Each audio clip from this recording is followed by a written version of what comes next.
Okay, today we're talking to Chris Leatherberry. He's from Corbin's and is a project manager. So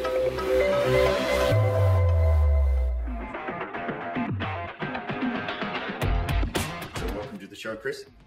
Thank you. Thanks for having me. We always like to start with a bit about your backstory. So tell us about your work experience in construction. I was originally born and raised in Wisconsin, and right after high school, I started out as an electrician in the residential market and did that for about 3-4 years. I loved doing residential markets and building homes for people.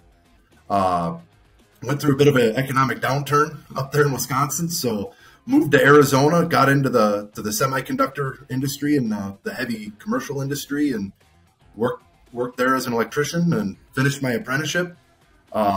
Spent about 4 or 5 years being a journeyman electrician. And then at that point in time, I was moved up to being a foreman. Spent many years being a foreman and really diving into, I loved leading the crews and being able to utilize my expertise there, and had some success there. So, the next step in the journey was becoming a superintendent. I was superintendent of the field, and then I was moved to superintendent of our fabrication shop. Did that for a while, and then moved over to our BIM department. And spent a few years working in the BIM department and, helping the modelers and the team put together our 3D models for our projects that we can then fabricate off of. And then shortly after that, I got promoted to being a project manager, and been a project manager of in the semiconductor industry ever since. Site manager over a couple of different sites right now, so I have different project managers. Tell us a little bit about Corbin's and what they do. So we are an electrical contractor. We're in many different markets right now, primarily in semiconductor as well as the data center market. And we've really come to specialize in modeling our projects from the ground up, so we create fabrication drawings off of it. Our fabrication shop builds everything, sends it out to the project, really diving into good schedule programs so we can sequence out the work and just finding those ways to help the work flow smoother and faster. When you're thinking about that path from journeyman through to project manager, so how did each of those roles shape you as an expert in contracting? So talk us through your progress, and maybe so we can educate some of the younger viewers here. Very eye-opening. I always used to think that when I was a journeyman that, oh man, the office has it so easy. It must be great to sit in the air conditioning all day and just play on the computer. I was really wrong on that one. Then I had more stress dealing with being a project manager than out in the field. But really, it gave me that perspective as a project manager, having come from the field experience, knowing and feeling what it's like to sit there and do the work. So one of the big things that popped out for me was as an electrician and as a foreman, it drove me up the wall when the project manager would start promising dates without talking to me. And, there's no way I can get that done and all the extra stress. So really leaning on that, no, I'm going to go talk to the field to get the date. And definitely that feeling of, the men and women out in the field, they're a great group of people, and they're coming in and working hard every single day. And as a project manager, what can I do to help shield them from the stress? What can I help do to, okay, we have impacts on the project. I'm very big on, if we had a 4-day impact, I need to get those 4 days back so that way they can get to work. As well as the other side of it, guiding them, helping them to, okay, let's go review your plan. Let's take a look at what you've got planned. Hey, we owe our customers good information, so let's not put a bunch of fluff in there. Let's talk about what the truth is. And then really leaning on that we can only do what we can do today. And it was actually, there was a moment when it was a really hard transition for me as a project manager, where I had to realize I am no longer a foreman. And even though I have those experiences, it's a different time. It's different for them than it was for me. And that really helped cultivated more of an atmosphere of listening to them, asking questions. What's going on? What's hindering you? Okay, how can I help? What guidance can I give you? As well as really working through to take unknowns out of the projects for them. Okay, here's what our bid rates are. Here's how many feet per hour one guy needs to get. So when you're planning your goals, let's take a look at it there, so you can set those appropriate goals. and as well as at other times, okay, let's dial back the stress on this. You know, the worst thing as a foreman I remember feeling like it was all on my shoulders and that I was completely alone with that. So getting out to the field and it's like, you're not on an island. I can help you. If you tell me what's going on, I can step in to help it. Because sometimes you're rushing out there trying to solve a problem that's not yours to solve. You know, and if you need help, then, you know, let's get another foreman in here. Let's break up the work. Let's sit down and just put a plan together so we can all breathe together. As well as having gone through, you know, the Journeyman when we were very much stick building things and not really leveraging technology, to getting into the BIM world, into modeling projects 100%. I went through that as a foreman as we made that transition. So now being able to step back with these people and, hey, this is kind of how you can look at it. This is the thought process behind how we want to build it. But really being able to identify with them really quickly of like, look, I know you feel like this is taking away parts of your job and aspects of your job, and that, you know, technology is somehow going to take away the work that you do. You know, that's just not true. The technology is here to help you. Our processes are here to help you. But at the end of the day, we still need you. We need your expertise. We need your skills. Yes, it might look a little bit different. And I really try to leverage on, let's get to the part of the job that's fun. You know, really the technology is just trying to take the drudgery and the boring stuff out of the work so we can get through that faster to get to the stuff that's fun for us to go do. You know, and really, whether it's the foreman or whether it's the Journeyman, is walking them through and showing them how the technology is benefiting them and making their life easier. Because without it, you know, construction's a difficult industry. It's physically and mentally difficult. So, hey, here's how technology can take some of that burden off. One of the other progressions that you've probably seen a lot is this prefab world. So as a prefab superintendent, you know, what are some of the ways that brings efficiency and quality to a job site? The first step on that is forcing everybody to plan out our runs and plan what we're doing and doing the work up front to get the plan together. So that way, when things hit the job site, we can just focus on getting the work done rather than trying to get the work done and figure it out. The advantages of being able to control the environment, that for us, it's, you know, the bending the conduit and, you know, getting it cut and, you know, finding ways we can get terminations done beforehand. So when we set it, it's mostly done. That has been both challenging and very rewarding. And really it's opening up people's minds to like, hey, like, just because this is what we do as a fabrication shop doesn't mean it's the only thing that we can do. How else can we approach a situation to where in a controlled environment where we're more productive, because we're not dealing with the safety hazards the same way they are on site. We're able to keep all of our work around us, and we're really actually able to bring in portions of manufacturing into the construction industry to help move things along. You know, how else can we engage that? Also, with the prefab shop has created a great opportunity to train new people in. You know, again, you have a more controlled environment, and it's a safer environment, and because you're more productive there, you can take a little bit more time to really work through the tricks and tips. And because it's more localized, and as the superintendent, okay, here's the best way for us to do this task, and being able to train a group of new young people in the industry to make that training consistent. So now we're less reliant upon, you know, the 1-to-1 ratio of a journeyman to an apprentice. I have the ability, and others have had the ability in the fabrication shop to, you can make that 10-to-1 or 20-to-1 and be able to really get one-on-one with people and get them trained up. So when they go through some time in a prefab shop, whether it be 6 months or a year out, and they do actually go out there and hit the field, we're making them more productive once they hit the field. And then we can really focus on, once they get out there, okay, here's the safety aspects about construction. Here's what you need to watch out for. Okay, you've been doing all of this work. Now let's go put it in. Let's let you see the secondary phase of that. And just being able to utilize other tools, you know, things like impact drills, things like mass conduit benders, has really been beneficial.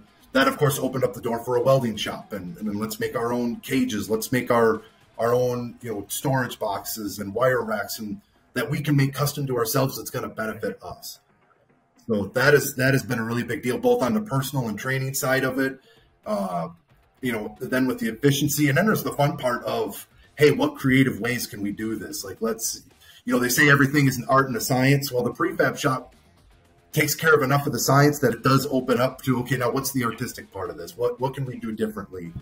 And then when you see those results in the field, when you're expecting something to take 10,000 hours and you do it in 3,000 man hours, like everybody is just excited when that happens. A lot of the programs are getting condensed as well. So, larger buildings, shorter time frame. So the pressure's on. Comments from the audience would be great here. In what ways do you think prefab is really changing the game? I think Chris has nailed it, but please add some comments below.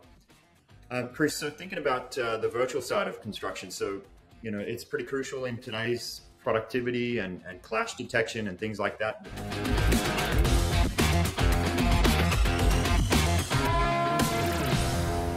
But talk us through some of the importance and benefits to electrical contracting for virtual construction. It's been really beneficial to us, and really, like when we were starting with the modeling and then with the fabrication and going through that whole process, we had a desire to do it beforehand, but eventually we just started hitting projects where like we had to do it. There was no way we were going to make the schedule for the price point without making some fundamental change to the work.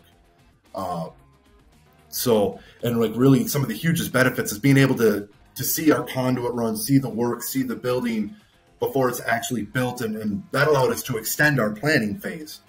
And now we can really dial in, okay, exactly how much manpower do I need? On a personal level, it's, hey, this now allows us to maybe, to stick to a 5-day work week schedule versus having to push into a 6 or 7 day work week schedule, allowing everybody to get a break and myself a break too. So I can enjoy the weekend. And it's really surprising how when you walk through projects like these that are being modeled from the ground up, how many questions arise, how many RFIs we can get asked and answered before the work ever begins. Now we're not waiting. We're not having to shift crews around because we can remove a lot of those impediments from the work in itself. Being able to utilize facets like lean construction and lean principles to make those continuous improvements and really to help make the job and make the work safer. And that is a big underlying factor for me in it, is when we're leveraging this technology and we're able to standardize things, we're able to smooth out the work. And quite frankly, less hours means less risk, both financially and from the safety side. We're just putting less people at risk of the work, and we all want everybody to go home safely, the same way that they came to work, or hopefully better than they came to work. So that has really, really opened the doors and created that space for us to go leverage and utilize those things. So those benefits to it, being able to put a schedule component to it, to be able to really coordinate with other trades, where our choke points are going to be and where our handoffs are going to be, has been huge. And something that, 10, 15 years ago, we really didn't think about needing to do, which is, as an electrical contractor, what are the drywallers doing? Or hey, what are the plumbers doing? Where are their lines going to be? Where's the ductwork going to be? We always used to have to deal with that, as we were doing it or after the fact. And there's nothing worse than running conduit, pulling wire into something just to be told, hey, I need you to rip that out because that's where the ductwork guy has to be. And being able to figure that out up front, it does make things more productive, but it also does lower the stress level that everybody is dealing with. And it does help the relationship between the trades, because now we're not butting heads over space, and we're not fighting with each other. And if there is problems, typically we're identifying and dealing with those problems in the virtual world versus trying to deal with it in the real world. And I have found myself personally that for every hour that we spend in the virtual world dealing with the problem, it usually equates to about 10 hours of actual field time. So it's like, hey, if it takes us an hour to fix this on the BIM side or on the modeling side, we just saved ourselves at least 10 hours in the field.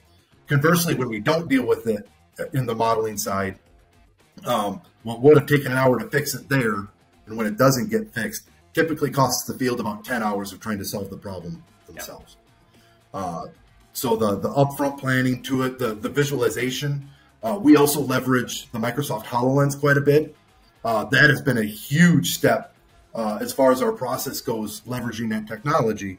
One of the biggest things that I found when we started this process was, we go from the 3D world on the computer to we need to create shop drawings and layout drawings. And there is a difficulty there trying to get somebody to look at like a two-dimensional ISO drawing of what we want to do in 3D with layout points, and getting them to understand like what is the intent that we're really doing. And we have put computers out there with a model on it, so the guys can go through and fly it and take their measurements and get an understanding of it, trying to build a picture. Because really it's like Legos. When we put the HoloLens on them and they could stand in the work area and look up and around themselves and see the 3D model over top of the real life building, and 9 times out of 10 it's, oh, that's what you wanted me to do. Yeah, I was spending so much time trying to figure out how to make that look. So plugging that piece of technology into this, it really made believers out of the guys doing the work and what we're trying to do here with the model and all-site fabrication. Yeah, I mean, I hear you loud and clear. I'm a former MEP engineer, so believe it or not, I started my time on paper on a drawing board and followed that transition through to BIM. And it's crazy how many times I'd get a phone call from the foreman back in the early days on site about the problems with the design, and then how far it changed the game towards the end with BIM. And I haven't been in it for a while, but I know it's really huge in clash detection and things like that.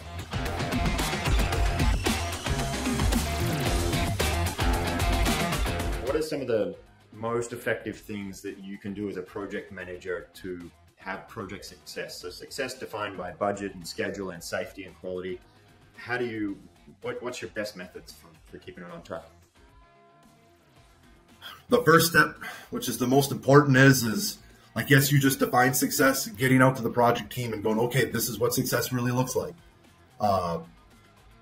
Schedule, and really walking them through of defining that success with them. Hey, here's the margin that we're supposed to be making on this project, right? So this is where we need to be. And then I follow that up with quite a bit of weekly reports of, okay, here's where you're at, here's where we need to go. I'm a big believer in the earned value metric system with weekly reports and getting that percent complete back from the field. So I can project to them, if you keep going, this is more than likely where you're going to end up.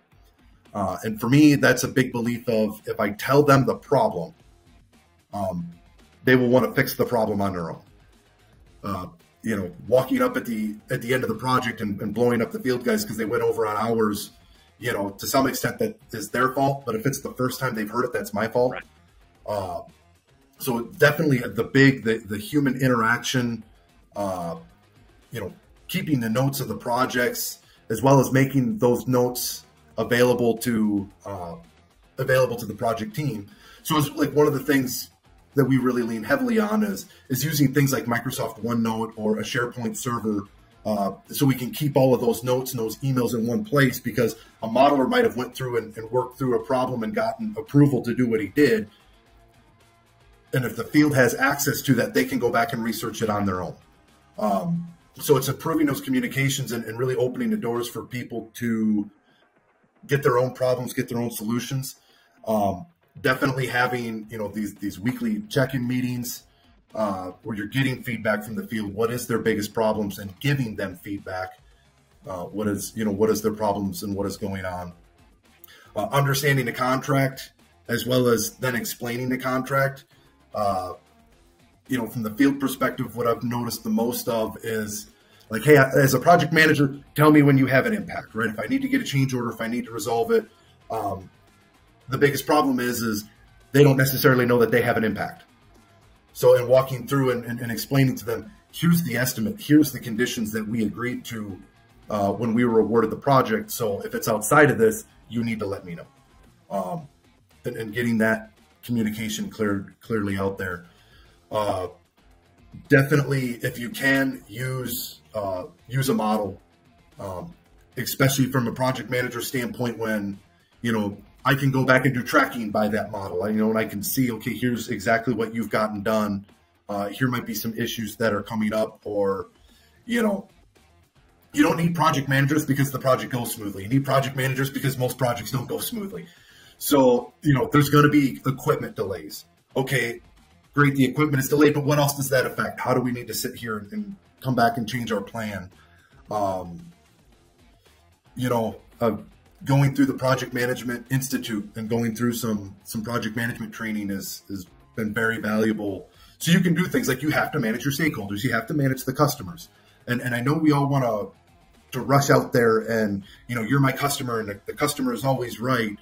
But the truth of the matter is things change. We've got to know what the rules are. We got to know what the boundaries are. And you got to learn how to manage that customer perception, as well as using software like scheduling software like TouchPlan, or a form of P3. So that way, not only can you assess impacts on your plan, but you can also communicate back to the customer, here's what's going on.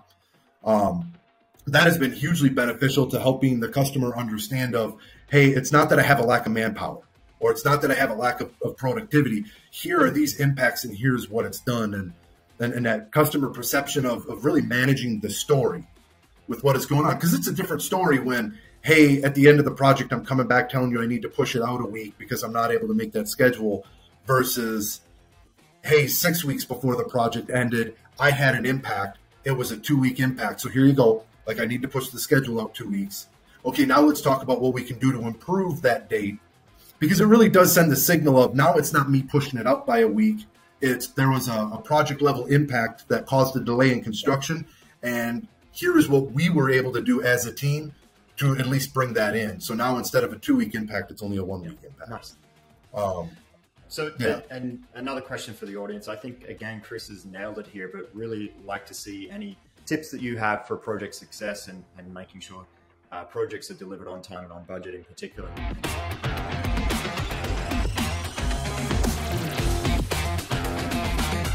You're an advocate for mental health in construction.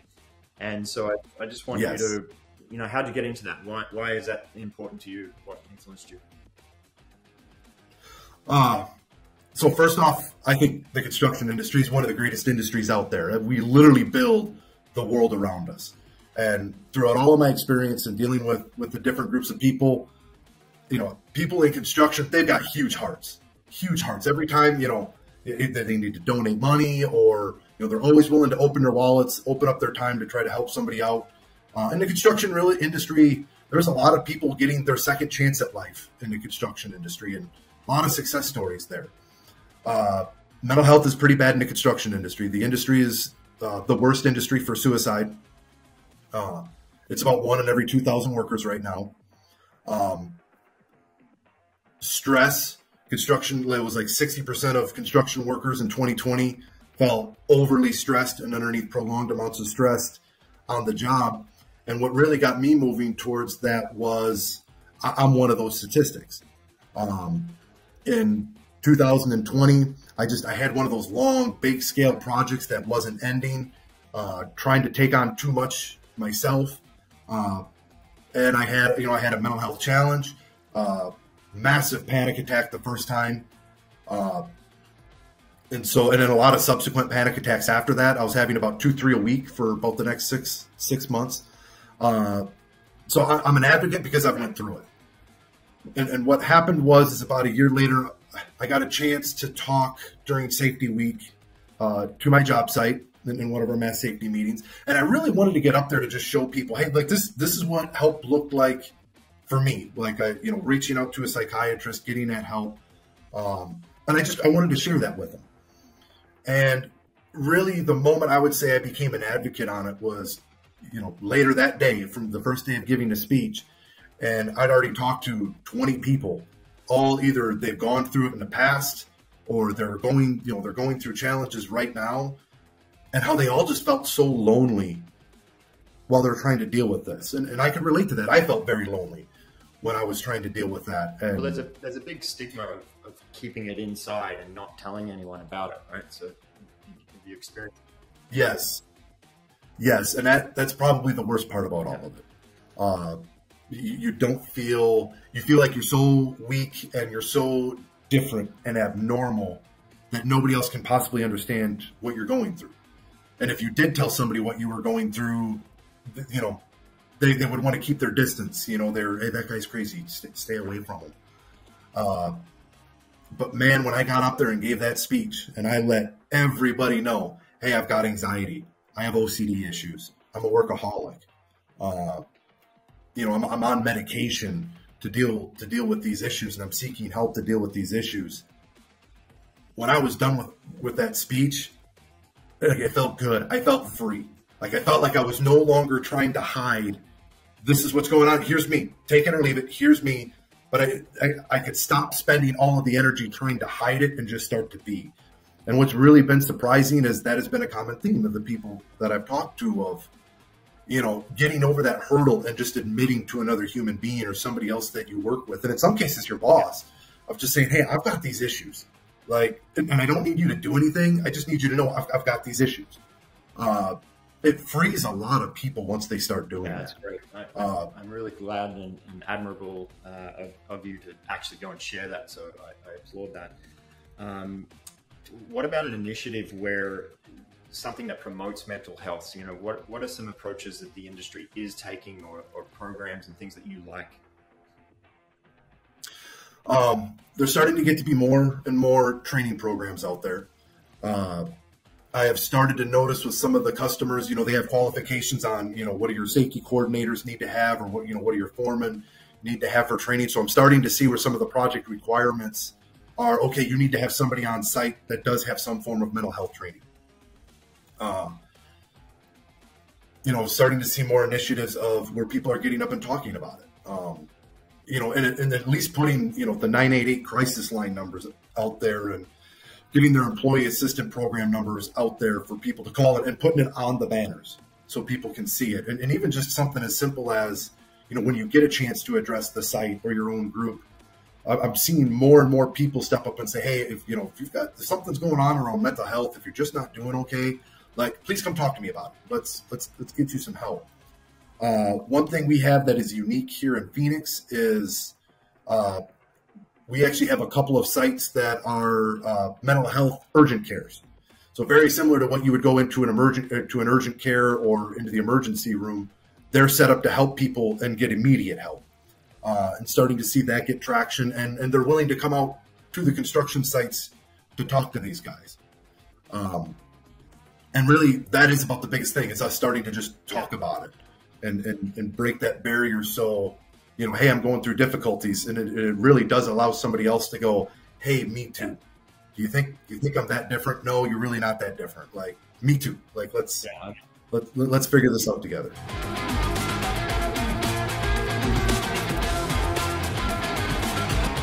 Some ways this mental health has positively impacted project outcomes. Do you have any experience with that, or just generally with the culture?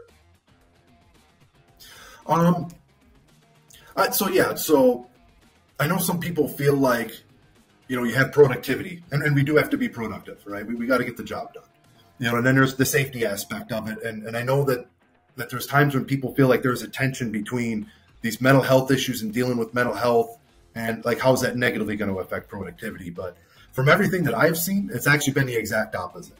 You know, so first off, if somebody's going through a mental health challenges, or if they're coming in every day just underneath this constant burden of stress, are they making good decisions? Like, I would bet not. I bet you they're not really thinking through the work and making good decisions at all, which, you know, huge safety aspect and a productivity aspect. You know, they're not thinking, hey, how can I get this done the most efficient way? So from what I've seen, once we started talking about it, and yes, some people have some issues that we need to deal with, and we can address them. We can get them the help that they need. You know, they come back better. They come back more focused in on the work. So I do see an increase in productivity. Seeing the mental health conversation really is starting, to me, highlight what has been in the construction industry for a long time, which is we really do care about the people around us in the construction industry. We do care. And really the mental health, I have seen that open the doors to where it's, hey, we really do care about you. So even though we may not be addressing issues necessarily in the mental health aspect, but it does open the door for us to address other issues as far as, you know, how can we make the work environment cleaner and safer, and, you know, what would help make you more productive? Is it's creating this atmosphere where we can talk and listen to one another. So that's been a big benefit there.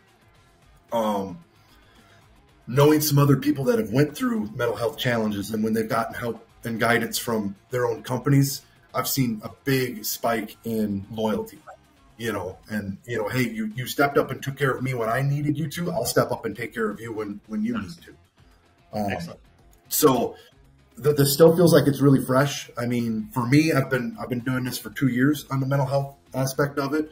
So I know there's going to be more results as we continue to have these discussions and to move this, to progress this further down the line. Excellent.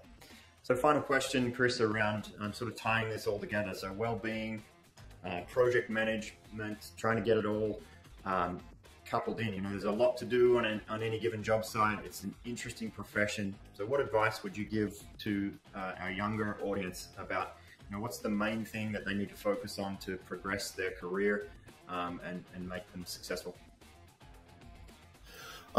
People, as a project manager or anybody in a leadership position or that desires to be in a leadership position, you're not going to do it by yourself. You need to get used to working with the team. And a big part of that is checking in with your team and really develop your listening skills. Don't walk in with a bunch of assumptions of, well, I can see what the data is telling me on the project, so I'm thinking that this is what's going on. Do not be one of those project managers that looks at the field not performing up to their hours and immediately assume, well, that the field is just doing a horrible job. Like, the field wants to do a good job. They want to come in, they want to work hard, they want to get their work done. So go start finding out what is getting in their way. Go ask those questions and really listen to them. And you might hit a point in time where, whether it's your project team, your operations team, your fabrication shop, your field, whatever group it is that you're dealing with, they might just be complaining. But it speaks volumes to them more when you take the time to listen to them. Even though there might be nothing that you can do with what they're talking about, at least you can relate to them. And I have found that when you make these meaningful human connections with people, you get the best out of them. They're willing to run through walls for you and to give their best for you, knowing that you will pay attention to them, you will take care of them, that you care about them. And that really does translate the same way with customers, right? Get to know your customers, talk to them. You're going to have some uncomfortable conversations as project managers. Something's going to go wrong. We're going to have to send you, here's a change order. Sorry, but things change, but really build that relationship with them. So that way you can disagree. In any team form and any customer relationship, you're going to disagree. So, get comfortable, get used to that. Hey, we might have to disagree. And by the way, we can disagree and it doesn't blow up the relationship. I can be angry with you today and get over it tomorrow. And conversely, you can be angry at me today and we can still hang out tomorrow and keep things professional. Constantly be learning. Look out for what other technologies are out there doing right now. Like, AI's stepping into the system. There's huge benefits there once we figure out how to use it. The BIM has made huge strides in it. Trimble layout. There's so much technology. Take an interest in it. Go out there and research and what's out there, what's available. How can you implement it onto your side of things, as well as don't be afraid of it. And sometimes you just got to, hey, this isn't going to work for us in this particular project. But really take the risk with some of these technologies. Give it a shot. Do it at a small level or a small part of your project, and just constantly be learning. We want to project manager skills. You can pick up some books. You can go get some trainings on, hey, here's how to do things X, Y, and Z. But spend some time cultivating this. How do I learn? How can I learn quickly? How can I get into an uncomfortable situation, figure out what I need to do, and move forward? And even if I only know what to do the next step forward, that's okay. I'll figure out the end. I need to take this immediate step. But there are some terrific advancements in technology, and sometimes it seems like it's all happening so fast it's hard to keep your head wrapped around everything that's going on. But go do the research yourself and see if it doesn't fit in with your project. Talk to your project teams. Younger people coming in without experience, ask them, what would you improve? Because they might see some stuff that's just, quite frankly, dead weight, and you're doing it because it's the way you've always done it. So people, and then definitely keep driving that innovation. Keep looking at what technology is out there and available. How can you use your current technology differently? for me, that is one thing I've never stopped doing. Is there a faster way that I can do this? Can I find a more efficient way to do this so I can repurpose somebody else's tasks to get more beneficial, results and maybe do some more field tracking? Then anybody young or new coming into the industry, get out there with the people out in the field. They're a great group of men and women out there. Sometimes we talk rough a few times and we cuss a lot. Get out there, get to know them. If you get a chance, do a little bit of the work too, so you can experience what it's like to be them. Because your job as a project manager is to take care of them. Like, yep, we need to make sure we're getting our project deliverables. Our QA/QC is in alignment. We're doing everything that we need to do. But you really are the leader of that team, and you need to lead them, and you need to look out. Take care of them. They deserve nothing less than you. Taking care of them. You take care of them, they'll take care of you. But invest into those personal relationships. Then mentorship is good. Go out and find a good mentor to help walk you through it, to help you grow and develop. But also develop those relationships where you're not going to get any benefit out of it other than just getting to know another person. Excellent. Well, Chris, I figured you'd give us 1 or 2 points for each question, but you've got 4, 5, 6. You're a wealth of knowledge. I really appreciate you being on the show. I'm sure our listeners are going to get a lot of good, solid advice out of this. So thanks for being here. Thank you. All right, to our viewers, thanks for sticking around and hearing Chris's solid advice here. And if you'd like to watch more of these videos, don't forget to like and subscribe. We'll see you next time. Thanks.